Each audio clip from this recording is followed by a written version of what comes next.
Hello, guys. I hope you all are doing well. Today, we are going to study Third Carnatic War. This is also very important topic for the UPSC point of view. आज हम लोग पढ़ेंगे third Carnatic war जो काफ़ी important है UPSC के point of view से। Let's start. Third Carnatic war जो होता है 1758 से लेकर के 1763, ये जो थर्ड कर्नाटिक वार होता है ना, ये एक्सटेंशन होता है वार इन यूरोप। ठीक है, 7 इयर्स वार जो यूरोप में हो रहा था उसका ये एक्सटेंशन था थर्ड कर्नाटिक वार।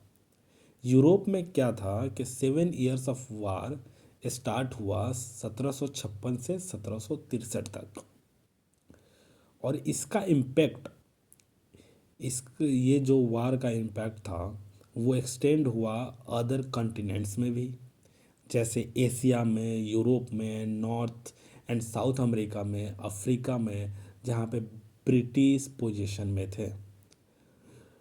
ब्रिटेन और फ्रांस इंडिया में फिर से एक बार एक दूसरे के खिलाफ खड़े हो गए।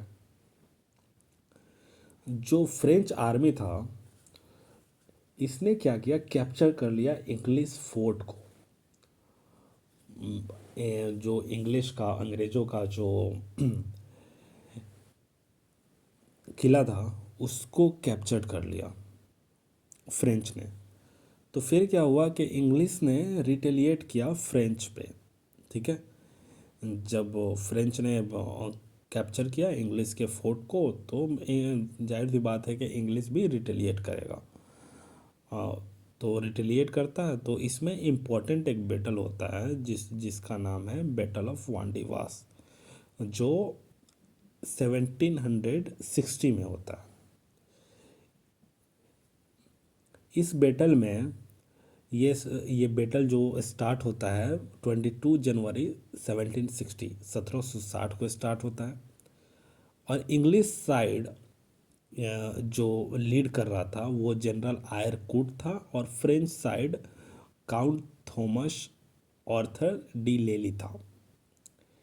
इंग्लिश ने क्या किया कि इंटर कर दिया पुंडीचेरी में एंड, और सारे सेटलमेंट पे फ्रेंच का पुंडुचेरी में इंटर कर गया, और वांडीवास जो टाउन है तमिलनाडु में, ठीक है, जो फ्रेंच को पूरे तरीके से निकाल दिया।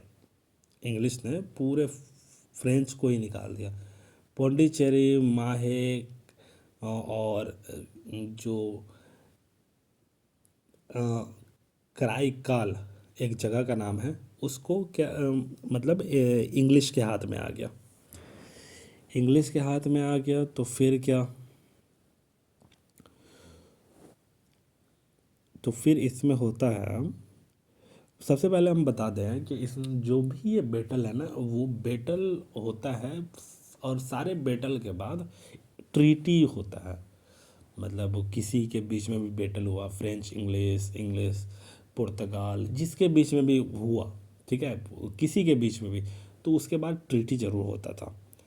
ये भी इम्पोर्टेंट पॉइंट है। ठीक है, और जो थर्ड कर्नाटिक जो एंड हुआ, ये कौन से ट्रीटी से एंड हुआ, ट्रीटी ऑफ पेरिस इन 1763 में ये एंड हुआ। और इस ट्रीटी के हिसाब से पौंडीचेरी और चंद्रनगौर फ्रांस को वापस कर दिया। जो कैप्चर किया था इंग्लिश ने वो फ्रांस को वापस कर दिया, लेकिन सिर्फ ट्रेडिंग पर्पस के लिए वापस किया।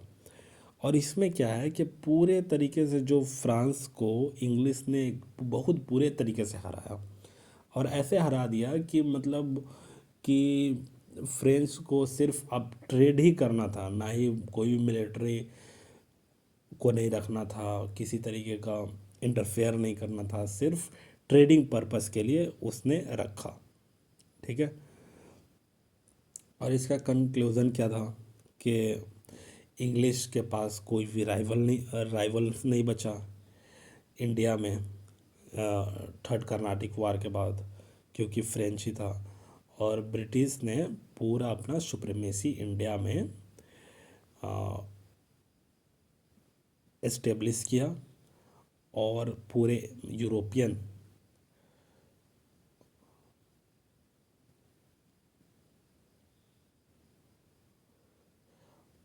नहीं, मैं यही बता रहा था कि जो ब्रिटिश था वो पूरे तरीके से एस्टेब्लिश कर दिया सुप्रीमेसी इंडिया में।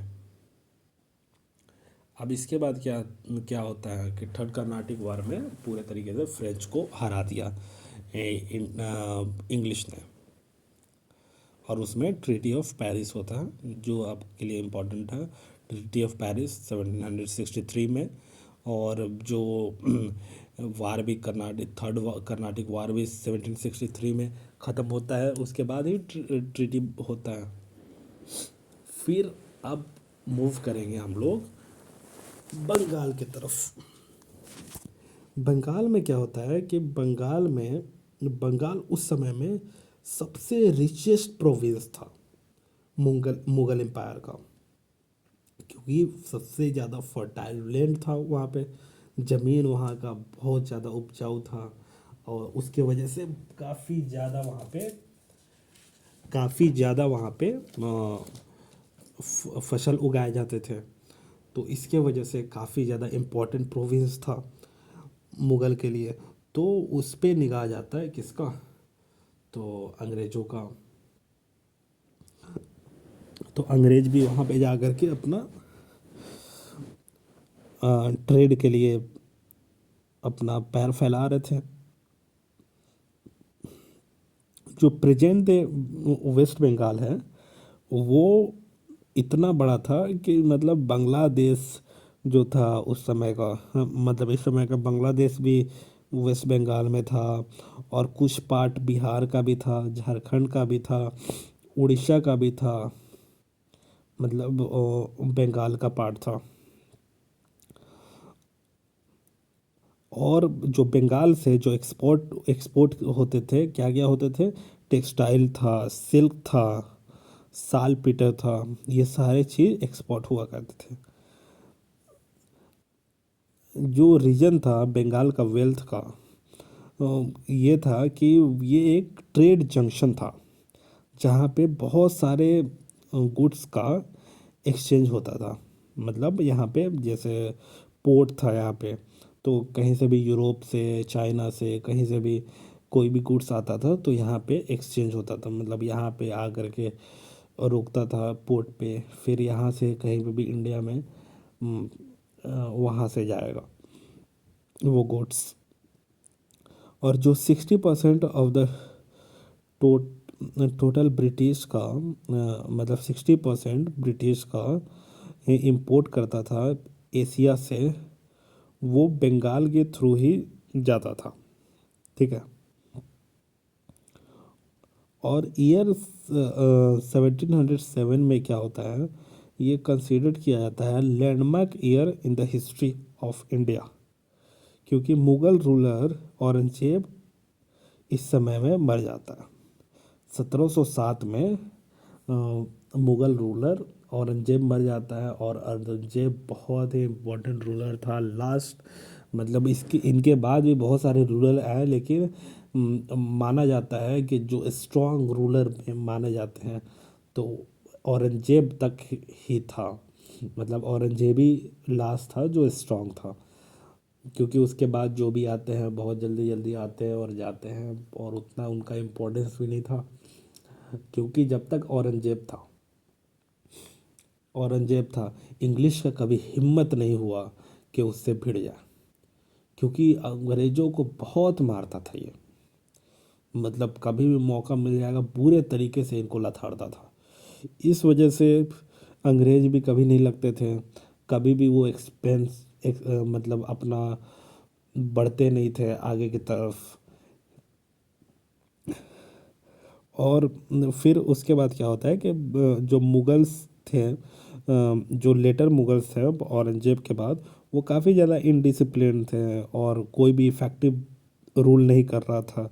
तो इंग्लिश ने स्टार्ट कर दिया एक्सपेंडिंग, मतलब अलग अलग जगह पे जा कर के अपना ट्रेड करना स्टार्ट कर दिया, इंटरप्ट करना स्टार्ट कर दिया। और उसी में क्या हुआ, सबसे बड़ा चीज़ क्या होता है कि जो फारुख एक बहुत कमज़ोर रूलर था, उसने इशू कर दिया रॉयल फरमान ब्रिटिश को, जो बोला जाता है फरमान ऑफ 1717, 1717। इसमें क्या था, रॉयल फरमान में जो अंग्रेज़ों को मिलता है, रॉयल फरमान में ये होता है कि ब्रिटिश को मिल जाता है मतलब दस्तक, मतलब फर्रुखसियार ने ग्रांट कर देता है दस्तक बंगाल में। दस्तक क्या था? दस्तक था ड्यूटी फ्री ट्रेड पास। मतलब ड्यूटी मतलब कोई किसी तरीके का ट्रेड पे टैक्स नहीं लगेगा, कुछ नहीं लगेगा, वो फ्रीली तरीके से अ, अपना माल एक्सपोर्ट कर सकते हैं, इंपोर्ट कर सकते हैं, किसी तरीके का भी टैक्स नहीं लगेगा। सिर्फ इसमें क्या था कि ब्रिटिश को सिर्फ 3,000 रुपया हर साल पे करना था। मतलब फरमान में ये था कि सिर्फ 3,000 रुपये तुम मुझे पे करो, फिर तुमको जो जैसे ट्रेड करना है वैसे करते रहो। फिर उसके बाद क्या होता है कि ईस्ट इंडिया कंपनी, जिसको अलाउ किया गया ट्रेड फ्रीली बंगाल में, तो ब्रिटिश जो था वो अर्न कर रहा था 50,000 पाउंड हर साल, और सिर्फ 3,000 रुपया पे कर रहा था इनको, फर्रुखसियार को। तो कन्फ्लिक्ट भी स्टार्ट होने लगा नवाब ऑफ बंगाल में, फिर ब्रिटिश में। क्योंकि नवाब ऑफ बंगाल को क्या, मतलब टैक्स से ही तो पैसा मिलता था। वो अपना राज, जो नवाब था बंगाल का, वो किस चीज़ से राज करेगा? वो जब कुछ टैक्स लगाएगा, वो किसी तरीके का मतलब बिजनेस पे, तभी तो वो पैसा कमाएगा, तभी तो वो अपना राज्य चला पाएगा। अगर उनको पैसा ही नहीं मिलेगा तो फिर वो राज्य कैसे चला पाएगा? ठीक है। तो फिर इसमें क्या होता है कि जो बंगाल में मुर्शिद कुली खान, इन्होंने बनाया था मुर्शिदाबाद, मुर्शिदाबाद, और इसी को कैपिटल बनाया था, कैपिटल बनाया था। फिर उनके बाद क्या होता है, जब वो मर जाते हैं मुर्शिद कुली खान, तो अलीवर्दी खान, जो एक मतलब अलीवर्दी खान बन जाता है नवाब बंगाल का, जो एक बिहार में मिलिट्री कमांडर होता है, लेकिन आकर के यहाँ पे जैसे तैसे बन जाता है मुर्शिद कुली खान के जगह पे। क्योंकि इनके बाद का, मुर्शिद कुली खान के बाद का कोई भी था नहीं कि जो मतलब स्ट्रांग, जो उसको उस नवाब के चेयर को ले सके। और अलीवर्दी खान आकर के ले लेता है। तो अलीवर्दी खान काफ़ी स्ट्रांग होता है। तो अलीवर्दी खान 1756 में वो भी मर जाता है। तो फिर क्या होता है कि उसका ग्रैंडसन सिराजुद्दौला, वो बन जाता है नवाब ऑफ बंगाल। सिराजुद्दौला ये सबसे यंग था और इमेच्योर था, इमेच्योर भी था और शॉर्ट टेम्पर्ड था नेचर में। सिराजुद्दौला जो था कि इमेच्योर था और सबसे यंग था और शॉर्ट टेम्पर्ड भी था। तो ब्रिटिश ने स्टार्ट कर दिया फोर्टिफिकेशन ऑफ फोर्ट विलियम। ठीक है, बिना नवाब के परमिशन से फोर्टिफिकेशन स्टार्ट कर दिया फोर्ट विलियम का। तो एग्रेसिव सिराजुद्दौला ने, जैसे एक बोलते हैं ना कि कान का कच्चा, कान का कच्चा कौन होता है? जो बात सुना किसी का और बिना वेरिफिकेशन किए वहाँ पे दौड़ गया, विश्वास कर लिया। आपको जो भी इंफॉर्मेशन मिले तो आप उस इंफॉर्मेशन को सुनिए और फिर वेरीफाई कीजिए कि वो इंफॉर्मेशन सही है या नहीं है। अगर सही नहीं है तो फिर उसको आप नेगलेक्ट कीजिए। तो जो नेगलेक्ट नहीं करता है वो मतलब जो सिर्फ इंफॉर्मेशन मिला और दौड़ गया उसके पीछे, तो वो कान का कच्चा इमेच्योर इंसान कहलाता है। तो ये एक कान का कच्चा भी था, इसके कान में आकर के बोल दिया कि यहाँ पे नवाब साहब देखिए कि आप आपके रहते हुए यहाँ पे अंग्रेज सब फोर्टिफिकेशन कर रहे हैं, मतलब किले बंदी कर रहे हैं, किला बना रहे हैं, तोपे वगैरह लगा रहे हैं। तो ये जो नवाब था सिराजुद्दौला, इसके पीछे दौड़ गया एकदम से अंग्रेज़ों के पीछे और कैप्चर फोर्ट विलियम को कैप्चर कर लिया। फिर क्या होता है कि सिराजुद्दौला 146 ब्रिटिशर्स को एक डार्क रूम में, मतलब एक छोटे से कमरे में 146 ब्रिटिशर्स को बंद कर देता है बंद कर देता है। तो उसमें क्या होता है, सफोकेशन से, मतलब सांस फूलने से 123 जो थे ब्रिटिशर्स मर जाते। इसी को हम लोग फेमसली ब्लैक होल ट्रेजेडी के नाम से जानते हैं। ठीक है। फिर क्या होता है कि अ, ये खबर पूरा एकदम से फैल जाता है अंग्रेज़ों के बीच कि ये एक यंग नवाब है सिराजुद्दौला, मतलब बहुत बुरा किया है अंग्रेज़ों के साथ और अंग्रेज़ बहुत गुस्सा। तो अब इस समय अब क्या करे। ठीक है। तो उसी समय मद्रास में था Robert Clive, the master mind. तो उसको बंगाल में भेजा जाता है। जब उसको भेजा जाता है बंगाल में, तो बंगाल में भेजने के बाद एक होता है ना कि वो पहुँचते ही लड़ाई करने नहीं चला जाता है। अक्लमंद इंसान का यही एक पहचान है कि मतलब कोई भी काम करेगा तो सोच समझ के समझदारी से करेगा कि किसी तरीके का अपना लॉस ना हो और सामने वाले को हटा भी दे। तो ये बंगाल में पहुंचता है तो सबसे पहले ये शुरू करता है और देखना स्टार्ट करता है कि नवाब का दुश्मन कौन कौन है, यहाँ पे नवाब का दुश्मन कौन कौन है। तो नवाब का दुश्मन को चारों तरफ देखता है तो उसमें एक मिलता है, एक अनसेटिस्फाइड जगत सेठ, जो एक जगत सेठ से मिलता है और एक ओमी चंद से मिलता है, एक राय दुर्लभ से मिलता है और the biggest fraud of the history in the history Mir Jafar से मिलता है। और इन सब को ब्राइव देता है, मतलब घूस दे देता है, अलायंस बनाता है। ये जितने भी मैंने नाम लिया है, जगत सेठ, ओमी चंद, राय दुर्लभ, मीर जाफर, ये कोई भी खुश नहीं था सिराजुद्दौला से।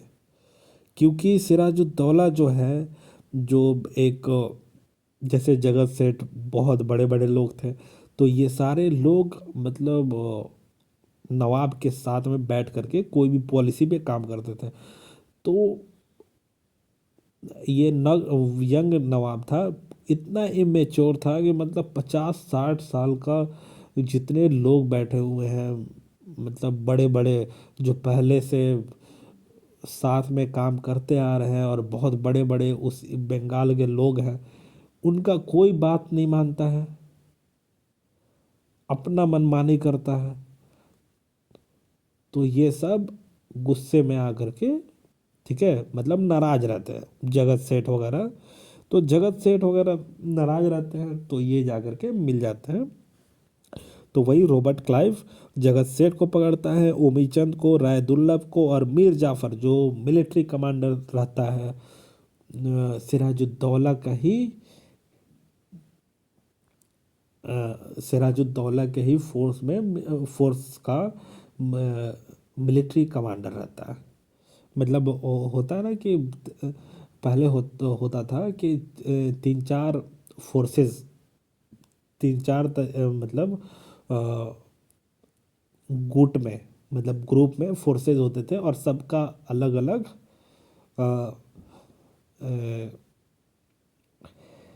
क्या बोलते हैं, मिलिट्री कमांडर होते थे।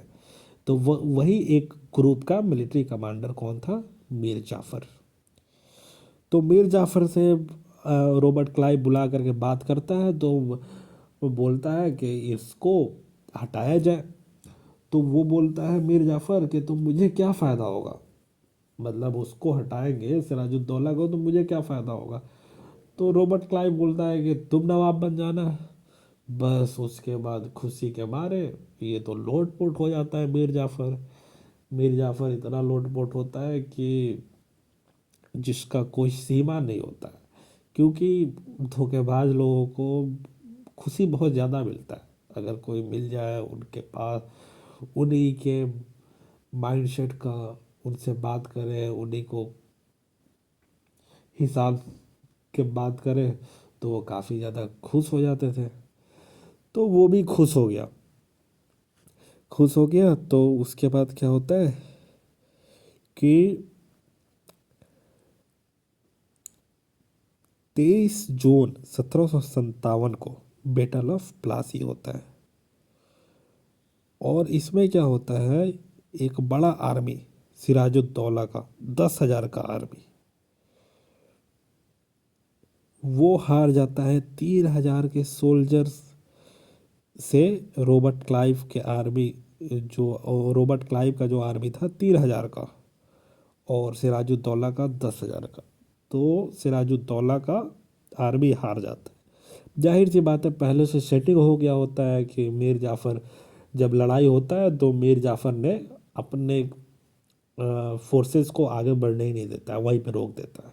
तो जाहिर सी बात है, जब अपने ही खेमे में धोखेबाज हो तो कैसे कोई जंग जीत सकता है। तो सबसे इसमें एक सीखने वाली ये भी बात है कि आप कभी भी, आपको आपके सामने जो दुश्मन है उससे कम खतरा होता है, लेकिन जो आपके अंदर है, जो आपके खेमे में है, जो आपके घर में है, उससे ज़्यादा खतरा होता है। तो इससे सबको बचना चाहिए। तो इसी में, तो उसी बैटल ऑफ प्लासी जब हो रहा होता है, तो उसी में मीर मदन, ठीक है,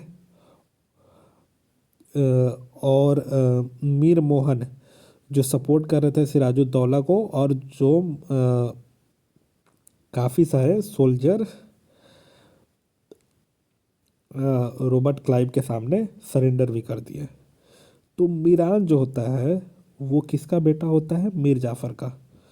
वो जा कर के बैटल फील्ड में ही जा कर के बोलता है सिराजुद्दौला को कि हम लोग बहुत बुरे तरीके से हार रहे हैं, चलो हम आपको ले चलते हैं, बचाते हैं आपको, अभी का अभी, चलो जल्दी यहाँ से निकलो और बचाते हैं।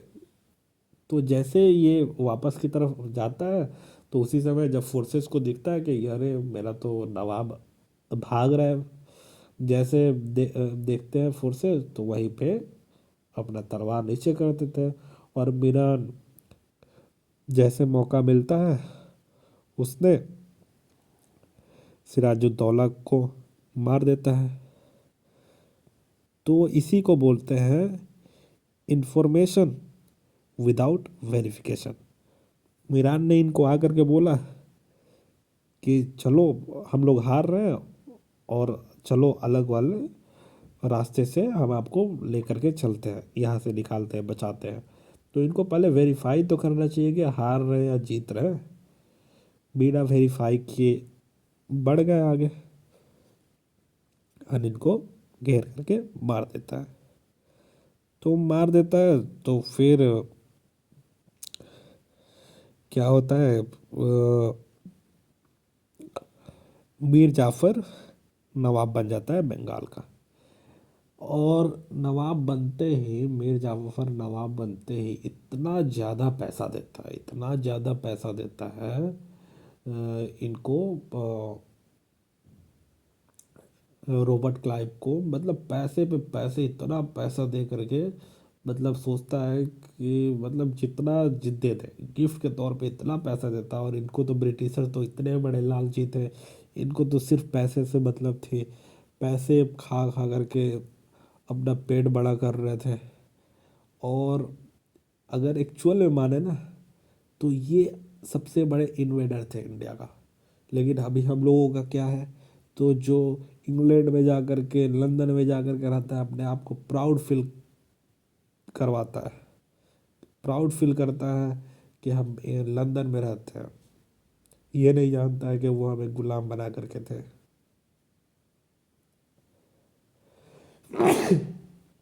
Sorry guys. तो फिर जब मीर जाफ़र काफ़ी ज़्यादा पैसा देता है तो एक वक्त के बाद जब फिर रॉबर्ट क्लाइव मांगने लगता है पैसा, तो मीर जाफ़र देखता है कि साला अब तो मेरे पास तो पैसा ही नहीं है, फिर भी ये मांगते जा रहा है, मतलब इसका तो पेट भर ही नहीं रहा है। तो ये जैसे मना करता है तो इसको उठा करके लात मार देता है। ब्रिटिशर्स लात मार देते हैं कि चलो अब तुम हटो, तुम पैसे ही नहीं दे रहे हो, तुम नवाब बन करके क्या करोगे, हटो जल्दी यहाँ से हटो। तो ये हट जाता है मीर जाफ़र। तो मीर जाफ़र के बाद नवाब बनता है कौन, मीर कासिम। मीर कासिम जो होता है ना, ये सन इन लॉ मीर जाफ़र का दामाद ही होता है मीर कासिम। तो मीर कासिम थोड़ा सा चालाक बंदा था। ये तो देख रहा था सारी चीज़ें कि मीर जाफ़र कितना भी पैसा खिलाया, ये ब्रिटिशर तो माने नहीं, तो मुझसे भी पैसा खाएंगे। तो ये सबसे पहले क्या करा, इसने शिफ्ट कर दिया मुर्शी कैपिटल को मुर्शिदाबाद से मुंगेर। सबसे पहला काम करा। ब्रिटिशर्स ने पूछा कि भाई ऐसा क्यों कर रहे हो, तो ये बोला कि भाई मेरी मर्जी। चला गया, ठीक है, शिफ्ट कर दिया। फिर क्या करा, मीर कासिम ने कैनन फैक्ट्री मुंगेर में एस्टेब्लिश कर दिया, मतलब तोपें वगैरह बनाने लगा। तो फिर उन लोगों को प्रॉब्लम हुआ ब्रिटिशर को, भैया ये तोप क्यों बना रहा है। तो फिर वो बोल रहा है कि भैया हम अपने प्रोटेक्शन के लिए बना रहे हैं, हम नवाब हैं। तो ब्रिटिशर ने बोला अरे हम तो है ना प्रोटेक्शन के लिए, तो ना भाई तुम पे भरोसा ना है। तो फिर ऐसे ही चल रहा था। तो फिर इसने एक फरमान दिया फोर्ट विलियम में। फोर्ट विलियम में फरमान दिया कि मतलब किसी तरीके का जो टैक्स वगैरह है तो मुझे भी टैक्स चाहिए, ठीक है। तो अंग्रेज बड़ा हंसते हैं कि भाई ये टैक्स लेगा, हम ही लोग इसको बनाए और हम लोगों से ये टैक्स लेगा, ठीक है। तो इसी में क्या करता है मीर कासिम ने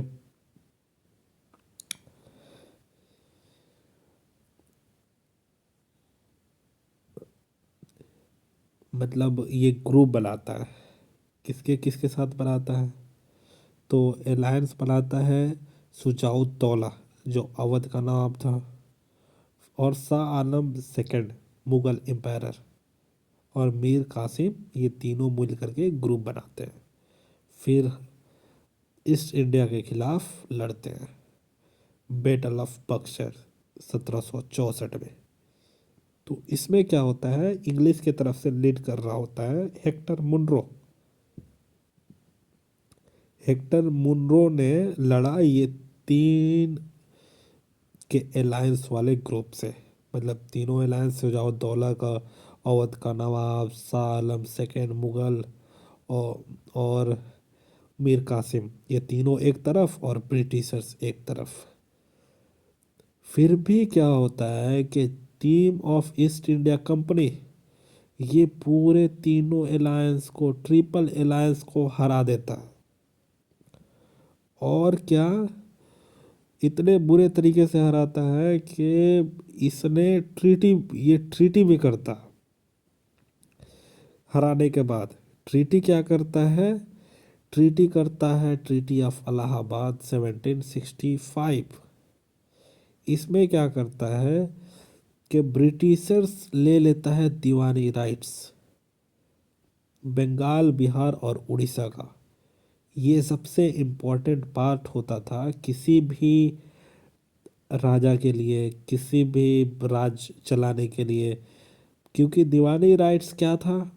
राइट टू कलेक्ट रेवेन्यू, मतलब रेवेन्यू कलेक्ट करने का। रेवेन्यू जो कलेक्ट करते थे उसी को हम लोग दीवानी बोला जाता था। और ब्रिटिशर्स ने बंगाल, बिहार और उड़ीसा का दीवानी राइट्स ले लिया और अवध को बफर स्टेट बना दिया। बफर स्टेट क्या होता है? तो बफर स्टेट, जो आप मैप में देखोगे तो बंगाल के ऊपर की तरफ अवध था। और 1764 के बाद ये लोग जीत करके ये सारे काम कर रहे थे। तो बफर स्टेट ये बना दिया कि अवध में अपना फोर्सेस रख दिए, और फोर्सेस रख दिए और अवध के नवाब को बोला कि ये लोगों को, मतलब फोर्सेस का तुम पेमेंट करोगे और ये तुम्हारा मतलब सुरक्षा देगा। लेकिन इसमें इन लोगों का मोटिव क्या था? मोटिव ये था कि जो अफ़गान का इन्वेज़न उस समय हो रहा था, अफ़गान, जो अहमद शाह अब्दाली जो 1761 ठीक 3 साल पहले आकर के बैटल ऑफ पानीपत में मराठा को हराया था, तो ये लोग चाह रहे थे कि बंगाल तक ना पहुँचे। इस वजह से बंगाल के ऊपर अवध था, वहाँ पे अपने फोर्सेस लगा दिए और डुअल रूल बंगाल में स्टार्ट कर दिया। तो ट्रीटी ऑफ इलाहाबाद के बाद ये सारे ख़त्म हो जाते हैं। आई होप आप सभी को ये समझ आया होगा। Thank you so much guys.